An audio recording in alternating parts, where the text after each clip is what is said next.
السلام علیکم، زه یم ریاض همکار او نن تاسو ته په یوه نوي ویډیو کې حاضر شوی یم.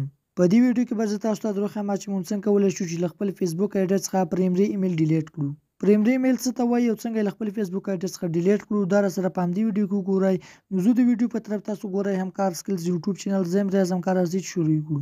نو ملګرو، د دې لپاره به تاسو راشئ په دې دریو لیکو باندې به کلیک وکړئ او تاسو به ښکته راشئ او دلته تاسو ته سیټینګز او پرایویسي ښکاري، په دې به تاسو کلیک وکړئ او بیا به تاسو په سیټینګز باندې کلیک وکړئ او یو ځل به بیا تاسو په پرسونل اینډ اکاونټ انفارمیشن باندې کلیک وکړئ او یو ځل به بیا تاسو په کانټیکټ انفو باندې کلیک وکړئ او دلته تاسو ته ښکاري چې مونږ خپل فیسبوک ایډرس سره یو له خپل نمبر کنیکټ کړی دی او یو ایمیل. نو زه په همدې ایمیل باندې به زه کلیک وکړم او دلته تاسو ته ښکاري چې دا ایمیل له موږ سره په فیسبوک ایډ کې پرایمري ایمیل ایډرس دی او دا ایمیل له موږ سره په دې فیسبوک اکاونټ کې نه ډیلیټ کیږي، ځکه چې دلته تاسو ته ښکاري چې دلته د کومه د ډیلیټ یا د ریموو بټن نشته چې موږ دا ایمیل ایډرس له دې فیسبوک ایډرس څخه ډیلیټ کړو.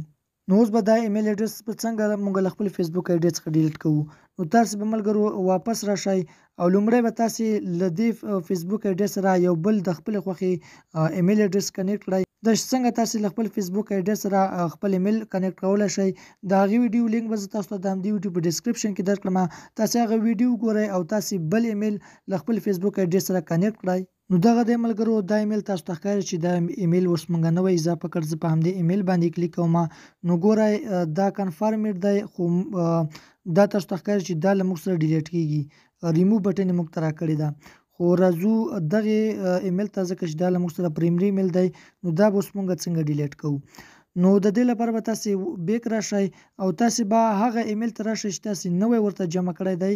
کله چې مو په هغه ایمیل باندې کلیک وکړ نو دلته تاسو ته یو بټن درکړی ده میک پرایمري، په همدې به تاسو کلیک وکړئ او تاسو به بیک راشئ او تاسو به همغه زوړ ایمیل ته راشئ چې تاسو سره پرایمري ایمیل و. په همدې ایمیل به زه کلیک وکړم او دا به زه ریفریش کړم. ملګرو دغه دی، دا ایمیل ما ریفریش کړ. ریفریش کوئ به تاسو داسې چې تاسو به یو ځل له فیسبوک ایډ څخه وځئ او دوباره به تاسو دې ځای ته راشئ. کله چې دوباره تاسو دې ځای ته راغلی نو په دې ایمیل کې به تاسو ته دغه بټن درکړی وي ریموو، په همدې به تاسو کلیک وکړئ او لږ شی به انتظار به وکړو او دلته به یو ځل بیا تاسو په شنه بټن ریموو ایمیل باندې کلیک وکړئ. نو دلته تاسو ته ښکاري چې هغه ایمیل له موږ سره ډیلیټ شو او له موږ سره دا ایمیل پاتې شو او دا نمبر. نو په ډېر اسانۍ سره تاسو په دې طریقې سره کولی شئ چې د خپل فیسبوک پرایمري ایمیل ډیلیټ کړئ. که ویډیو مو خوښه شوې وي ویډیو ته لایک ورکړئ، زموږ چینل هم درسره سبسکرایب کړئ. میلاویږو په داسې نورو ښکلو ویډیوګانو کې. تر بلې ویډیو مو د خدای په امان.